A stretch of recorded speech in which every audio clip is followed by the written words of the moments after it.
I'd like to turn it over to Dr. Mason, who has been working on this project for a long time, and not only this project, but greater participation on the part of blacks in this region. I feel better than Dr. Mason, excuse me, could we get you to scoot this way a little bit so you're not backed up to the window? Can we get you to move those mics towards him?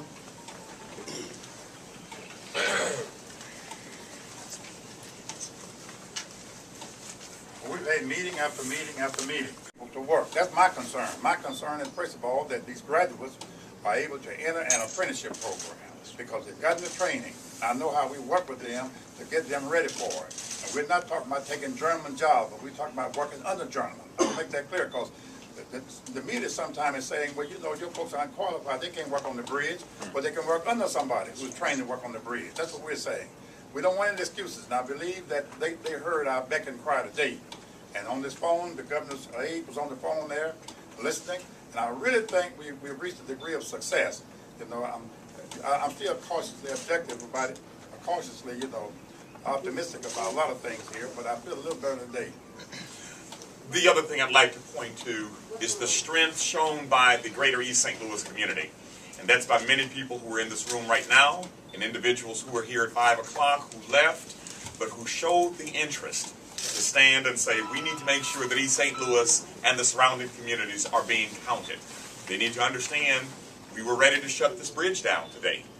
But because of the good news that we received last night, that the governor's staff wanted to be involved in a meeting, the members of this community showed a lot of discipline, even though they were showing a lot of strength and a lot of fervor to go ahead and move forward towards shutting it down.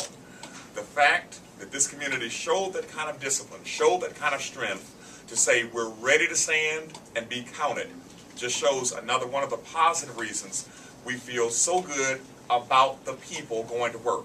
If they can show this kind of restraint, suffering, and in many cases starving, could have gone down and created a ruckus, didn't do so. That just shows the positive strength of the greater East St. Louis community.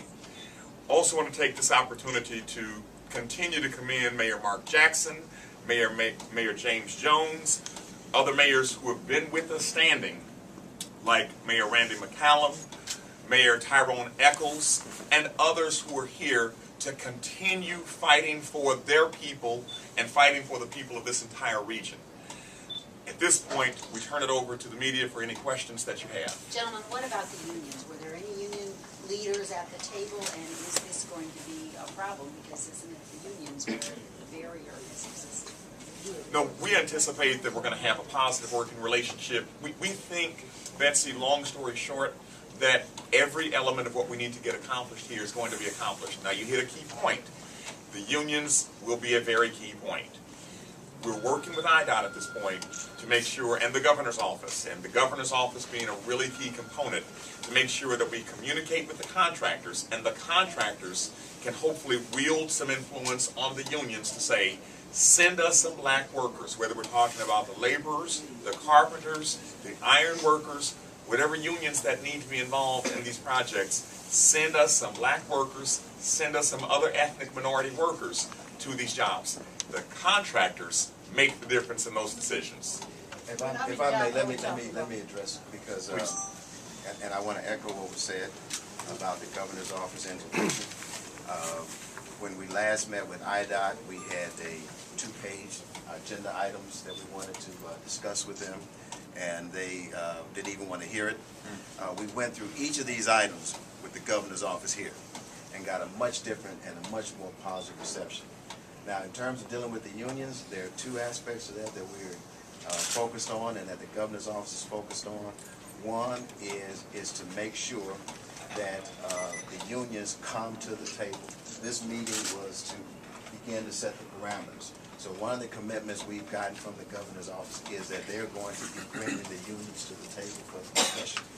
The other important aspect of this is the project labor agreements, the PLA agreements. We are insistent, and they are in agreement, that those PLA agreements be negotiated so that they call for a percentage of blacks and minorities to work on these projects. So we have the commitment to have those negotiations on the PLAs which apply to these projects. Yes. Mr. Mayor, can I speak? Hold on for a second. Let's address the media first. Okay. Carolyn, you had a question? Do we know how many jobs this will bring about? Did you discuss in a certain number? No, not yet.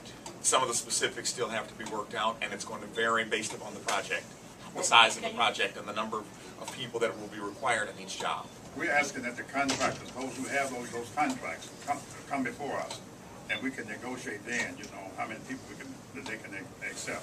Some of them have lucrative contracts, and we want to make sure, and they've agreed to that.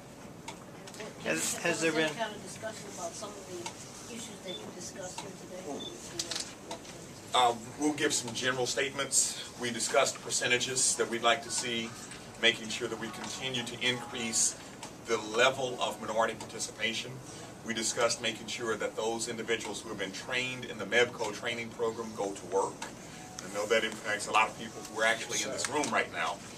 We discussed the apprenticeship issue. We discussed making sure to influence the contractors, to influence the unions, to send union workers who happen to be representative of the population in this area. Mayor, if I may speak, we also went even further because IDOT, in fact, Governor man went further to say that District 8, there's other jobs other than the Mississippi River Bridge out there that people are working on. They want to make sure that we get a percentage of our people out there on some of those jobs that you're passing up and down on St. Clair Avenue and up on 157 and back over in those areas where you don't see any minority participation. We're going to begin to see minority participation on those jobs too. So we just didn't look at the Mississippi River Bridge. Housing Authority over there is building a multi-million-dollar project right over here on Bar Avenue. We're looking at that too. We're saying that we're going to put just everybody that we possibly can put to work, and the governor's office is agreeing to working with us to get that done. So I think this meeting, as far as I'm concerned, was one of the most positive meetings I've had since 1969. And I've been out here struggling since that time. Brothers, I think y'all can go to work.